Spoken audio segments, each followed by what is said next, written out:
श्री शिवाय नमस्तुभ्यम। हर हर महादेव। माता बहनों, आप सभी लोग जानते हैं कि 6 अगस्त 2026 के दिन श्रावण महीने की सबसे बड़ी अष्टमी तिथि पड़ रही है। तो इस दिन का महत्व बहुत ही ज़्यादा बड़ा हो जाता है, इसलिए आप लोगों को इस दिन 3 पीले कनेर के फूल वाला उपाय जरूर करना चाहिए। इस उपाय को मैं बहुत अच्छे से समझाने वाला हूँ। तो माता बहनों, उपाय को आपको कैसे करना है, कब करना है, कहाँ पर करना है और उपाय को करते समय आपको किन किन बातों का ध्यान रखना है, ये सारी जानकारी हम आपको इस वीडियो में देंगे। तो चलिए उपाय को शुरू करते हैं। देखिए, ये दिन इतना खास होता है, इतना महत्वपूर्ण होता है, देखा गया है कभी कभी बड़े बड़े पूजा पाठ अनुष्ठान से जो मनोकामना पूर्ण नहीं होती है, वह 6 अगस्त सावन का महीना गुरुवार अष्टमी तिथि के दिन एक छोटे से उपाय करने से ही आपकी मनोकामना पूर्ण हो जाती है।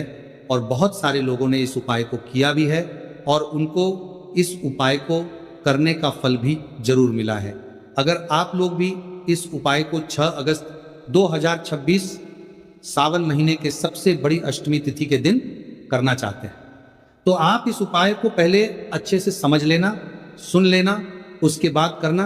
आपको इस उपाय का फल जरूर मिलेगा और इस उपाय को करने से आपके घर में चाहे किसी भी प्रकार की दुख और समस्या क्यों ना चल रही हो, आपको उसका कारण भी नहीं पता है कि भाई ये समस्या किस कारण से चल रही है, उसका कुछ भी कारण हो सकता है। जैसे पितृदोष हो सकता है या किसी भी तरह का मंगल दोष भी हो सकता है, और भी बहुत तरह के दोष होते हैं, कुछ भी हो सकता है। पर आपको इस उपाय को करने के लिए अपने दोष को पता लगाने की भी जरूरत नहीं है। बस 6 अगस्त सावन महीने के गुरुवार अष्टमी तिथि के दिन इस 3 कनेर के फूल वाला उपाय आप लोगों को जरूर कर लेना है। तो माता बहनों, अब हम समझते हैं इस वाले उपाय को हमें करना किस समय है। तो सबसे पहली बात दोस्तों, हम समझते हैं कि ये 3 कनेर के फूल वाला उपाय करना किसको है। तो देखिए, यहाँ पर सीधी सी बात है कि ये 3 कनेर के फूल वाला जो उपाय है, ये किस लिए किया जा रहा है। ये मनोकामना को पूर्ण करने के लिए किया जा रहा है, या आपके जीवन में जो दुख और परेशानियां हैं उनको दूर करने के लिए किया जा रहा है, या आपका कोई बड़ा काम है जो कि नहीं हो पा रहा है, आप उसके लिए इस उपाय को कर सकते हो। तो सीधी सी बात यह है कि आप अपनी किसी भी प्रकार की मनोकामना के लिए इस वाले उपाय को कर सकते हो। तो ये उपाय वो व्यक्ति कर सकता है जिस व्यक्ति को अपनी किसी भी प्रकार की मनोकामना भगवान शिव जी से पूर्ण करवानी हो।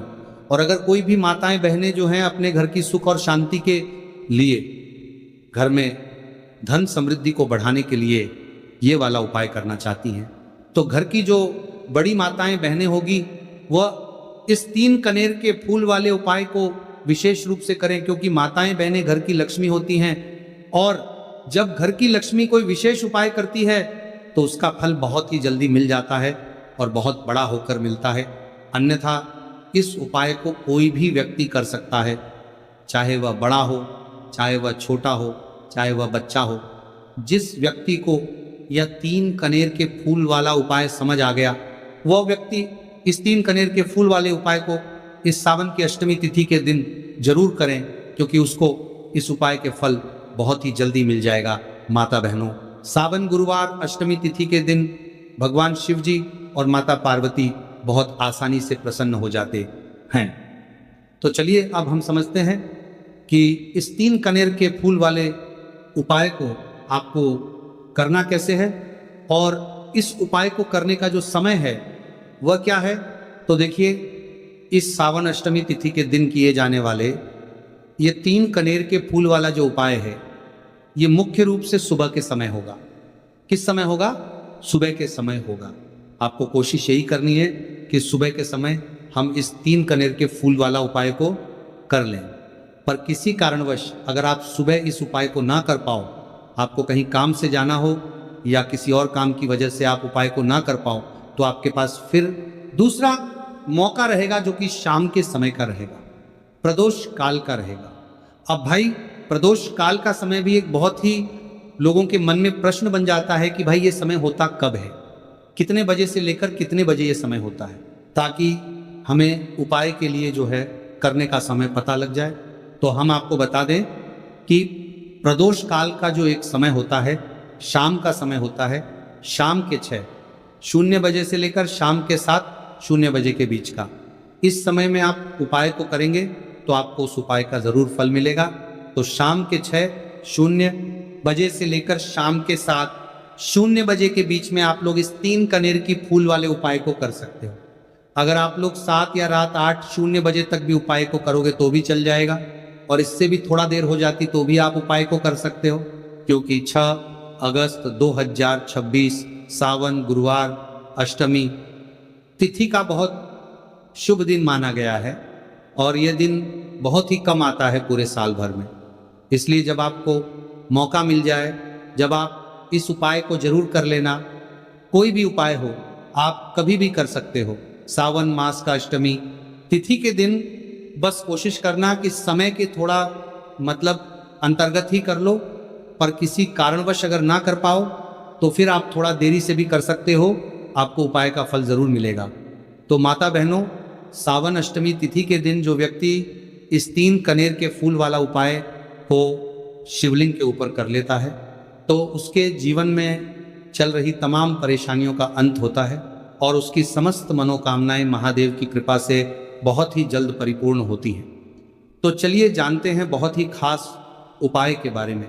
लेकिन उससे पहले एक प्रार्थना है। अगर आप चैनल पर नए हैं तो कृपया चैनल को सब्सक्राइब अवश्य कर लें, और कमेंट बॉक्स में श्री शिवाय नमस्तुभ्यम हर हर महादेव जरूर टाइप कर देना। तो देखिए, ये सावन गुरुवार अष्टमी तिथि के दिन हमारे लिए बहुत ही खास है। तो इस दिन कुछ बहुत ही खास उपाय आपको जरूर करना चाहिए। ये उपाय आपके जीवन में सुख समृद्धि की वृद्धि करते हैं। माता लक्ष्मी की कृपा आपके जीवन में होती है।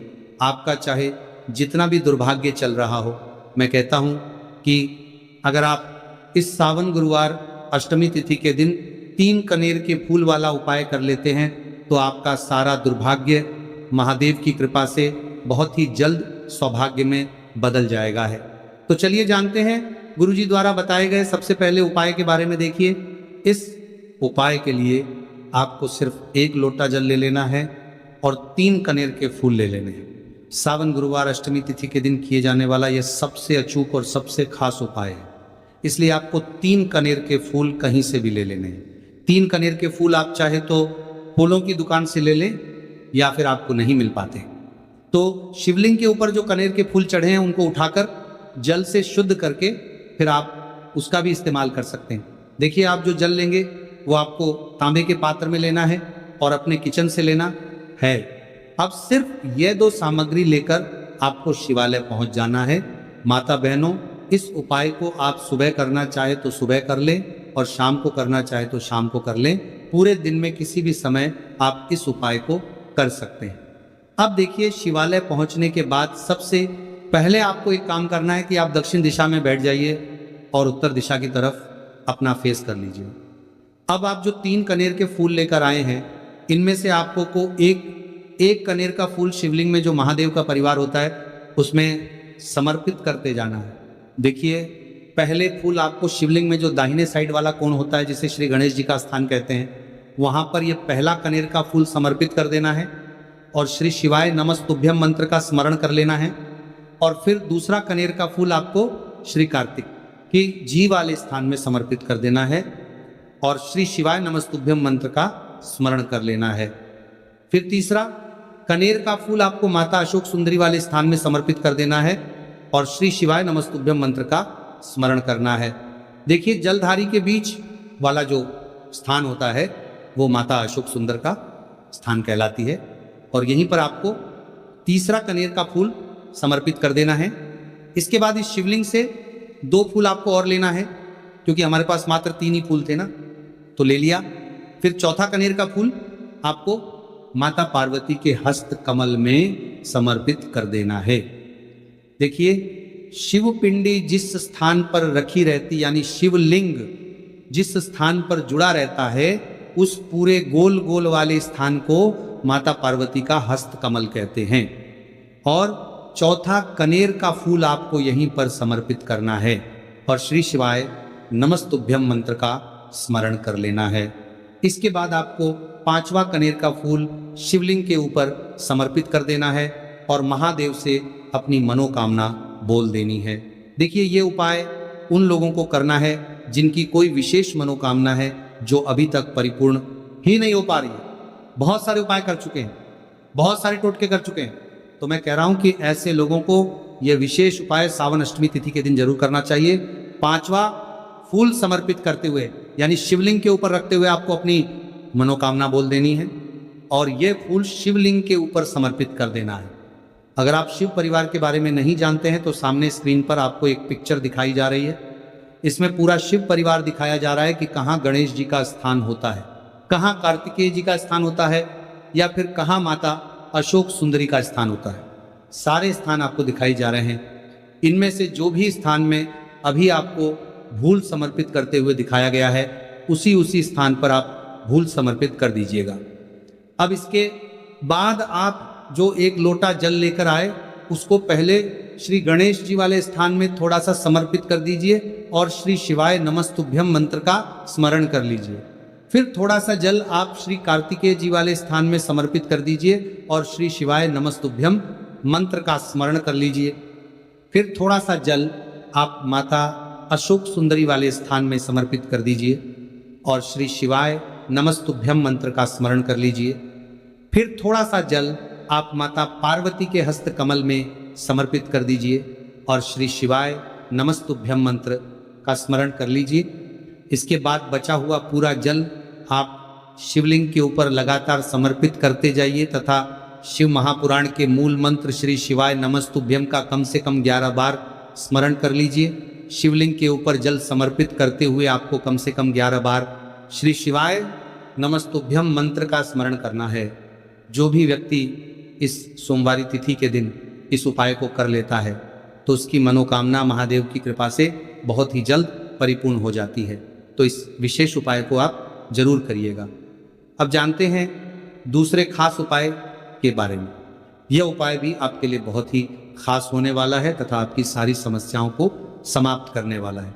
देखिए, इस उपाय के लिए आपको सबसे पहले एक लोटा जल ले लेना है। तांबे के पात्र में आपको अपने किचन से जल ले लेना है।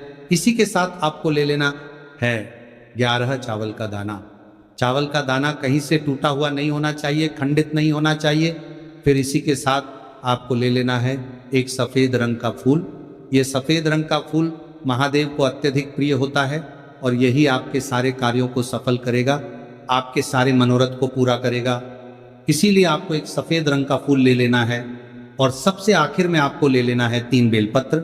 अब ये सारी सामग्री लेकर आपको पहुंच जाना है शिवालय। देखिए, इस उपाय को भी अगर आप शाम को करें तो आपके लिए बहुत ही विशेष होगा, क्योंकि शाम को प्रदोष काल के समय साक्षात महादेव शिवलिंग में वास करते हैं।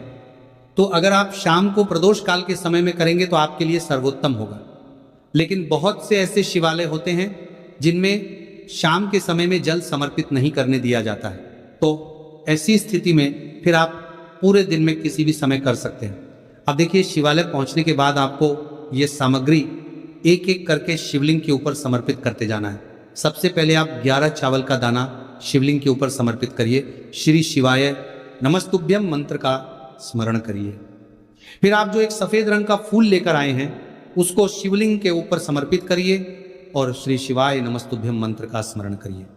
फिर इसके बाद आप जो 3 बेलपत्र लेकर आए हैं उसको भी शिवलिंग के ऊपर समर्पित कर दीजिए और श्री शिवाय नमस्तुभ्यम मंत्र का स्मरण करते हुए आपके जीवन का जो भी कार्य बन नहीं रहा है, आप अपना कोई कार्य सफल करना चाहते हैं, मान लीजिए आप नौकरी के लिए बहुत सालों से प्रयास कर रहे हैं लेकिन आपकी नौकरी नहीं लग पा रही है, या फिर आप अपने व्यापार को बढ़ाने के लिए बहुत प्रयास करते हैं, बहुत मेहनत करते हैं लेकिन आपके व्यापार में लगातार घाटा हो रहा है, या फिर आप अपना मकान लेना चाहते हैं, जमीन लेना चाहते हैं, या फिर अपना कोई भी कार्य आप सफल करना चाहते हैं और उस कार्य में आपको सफलता नहीं मिल पा रही है, तो गुरुजी ने कहा कि आपको उस कार्य की सफलता के लिए महादेव से प्रार्थना कर लेनी है।